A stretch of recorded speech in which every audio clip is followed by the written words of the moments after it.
I used to have really bad ulcers in college. I just wish I would have known back then what I know now, because there is a very simple remedy. But ultimately, you have to correct your diet, because if you had your diet being corrected, you would never get the ulcer in the first place. So, what is an ulcer? Well, it's not a minor thing, it's a major thing. It's a hole in your stomach or your small intestine where the lining has broken down. Now, there are many theories about what causes an ulcer, from stress, nutritional deficiencies, to a microbe called H. pylori, Helicobacter pylori, and of course, the side effects from taking NSAIDs, which are medications. But today I'm going to show you a remedy that can really help you get rid of an ulcer. In college, I had it so bad, I would be waking up in the middle of the night with this gnawing, dull, burning pain in my stomach that would only be relieved if I ate something. And of course, the way I dealt with it was mega amounts of Tums, which is calcium carbonate, like limestone. So I do know what it feels like to have this condition, and it's not very pleasant.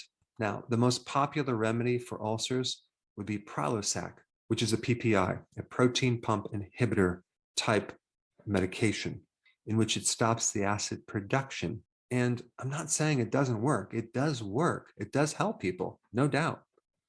But there's some slight minor complications. These are called side effects, like gas, vomiting, nauseousness, headache, abdominal pain, increased risk of dementia, increased risk of the infection C. diff, increased risk of pneumonia, bone fractures from osteoporosis, and polyps and kidney inflammation. But other than that, it's totally safe. So the question is, are there safer alternatives than these medications?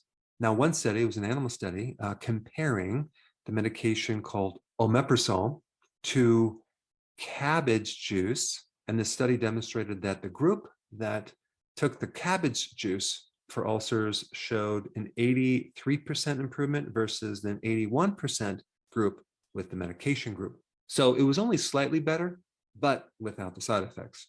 In another study involving the comparison of the medication cimetidine to cabbage, showed that the group that consumed cabbage healed their ulcers in 15 days compared to 28 days in the group that took the medication. So let's talk a little bit about cabbage. What is in this cabbage that helps ulcers? Well, they isolated it down to this vitamin U. Now, vitamin U is not really a vitamin.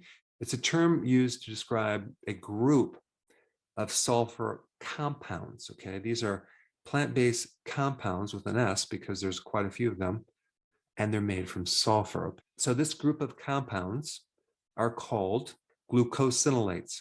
Now, what's very interesting about glucosinolates is that it has a very potent effect to dismantle and destroy H. pylori, one of the most commonly found microorganisms involved with ulcers. So this is probably why cabbage works so well with ulcers. Now, the real question is, why do you have H. pylori? Well, I did a video on this, and in a normal person, H. pylori is not acting in a pathogenic form. And apparently, when your acids go too low and you don't have enough stomach acid, so the pH is going higher, more alkaline, when the stomach should be between 1 and 3, very, very acidic, this microbe tends to overgrow and becomes pathogenic and starts to create ulcers. And so here the person is left with the treatment of getting rid of the acid. That's the very thing that triggered this infection in the first place. And so originally, and this is my own point of view, ulcers were created by a lack of acid, not an excess amount of acid. And then these H. pylori microbes started growing, and then you get the ulcer. So cabbage apparently will put these things either in remission or kill them. Now, there's a couple things you need to know about cabbage. If you cook it too much, you'll destroy this chemical compound. So you can do raw cabbage juice, okay, that will work. And it doesn't matter if the cabbage is green or red, it'll work the same. You can use steamed cabbage, because apparently you can retain 97% of this compound if you steam it. Just don't overcook it. So steaming is one way to consume cabbage. Or you can ferment cabbage as sauerkraut. Now, one tiny problem with fermenting cabbage is it does reduce this compound, but you then get all these additional beneficial friendly bacteria when you consume sauerkraut. You get the prebiotics, which is the fiber that feed your microbes. So there's really 4 ways I would recommend consuming cabbage. Just eating it raw in some salad or some dish, fermenting it as sauerkraut, steaming it, or juicing it, which you'd probably get the most concentrated form of this phytonutrient. The next video I think you should watch would be on sauerkraut. There's so many benefits to sauerkraut. I think this would be a really important video. Check it out.